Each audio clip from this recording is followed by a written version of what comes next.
Welcome, everyone. Thanks for dropping by for a particularly strange and even maybe disturbing book review. Today, I'm reviewing Albert Fish, in his own words, The Shocking Confessions of the Child-Killing Cannibal.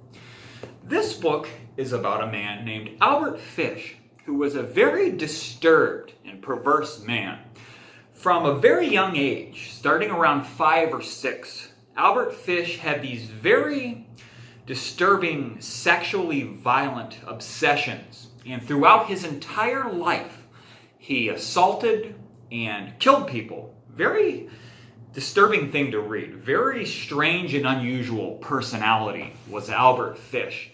And I think this book is worth the read because it raises awareness concerning mental health. Throughout this book, the author included pieces by various different psychiatrists that had observed and interviewed Fish throughout the years. And I thought that was the real quality of the piece, was trying to understand how a person could do something like this and what the causes of this kind of thing could be.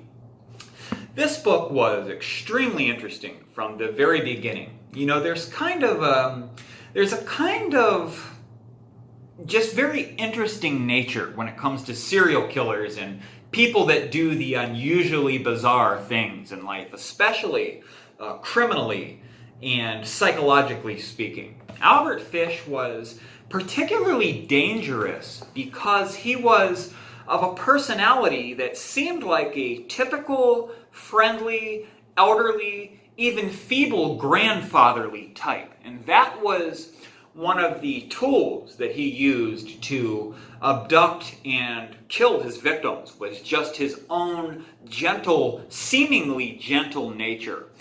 There is so much in this book about this man that I'm not going to mention here because many of the things that he was doing were extremely graphic and violent in nature. He was a very disturbed individual. He had a family history of various different mental illnesses, and they were very much so in his case. He did very bizarre things. I'll mention perhaps just a couple of the things that aren't quite as disturbing. He would like to do things such as pushing these giant needles into his body and just leaving them there.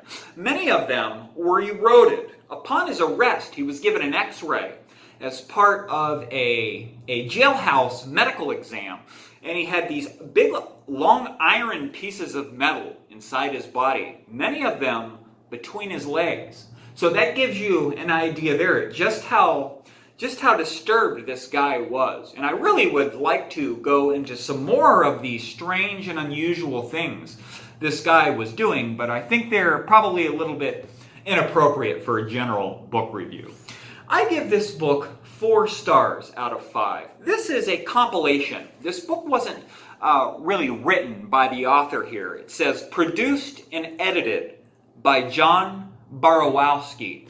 He compiled various different things, including many writings by Albert Fish himself. So that was a unique perspective, reading the thoughts of Albert Fish, and he was very open about what his thoughts and beliefs were. So that was a really quality inclusion in this book, were the writings of Albert Fish. Many different psychiatric reports from various different doctors, trial testimonies, and a whole lifetime biography, starting from the very disturbed child all the way through Albert Fish's life as a 60-something-year-old man when he was finally arrested. Very dynamic and perverse personality. I give this book 4 stars. It was very interesting. It was very well compiled.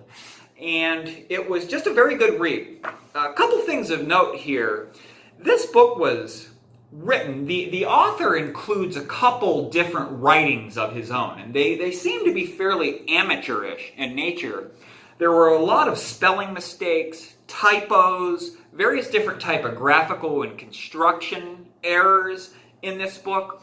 And I think it's worth noting because there were so many. But the book was quality enough that I wouldn't want that to deter you from reading it. So I just thought I'd mention that because it was very interesting to see a book compiled in such a bizarre and amateurish way. Albert Fish, in his own words, The Shocking Confessions of the Child-Killing Cannibal. I give this book a 4-star review, and I definitely recommend this book.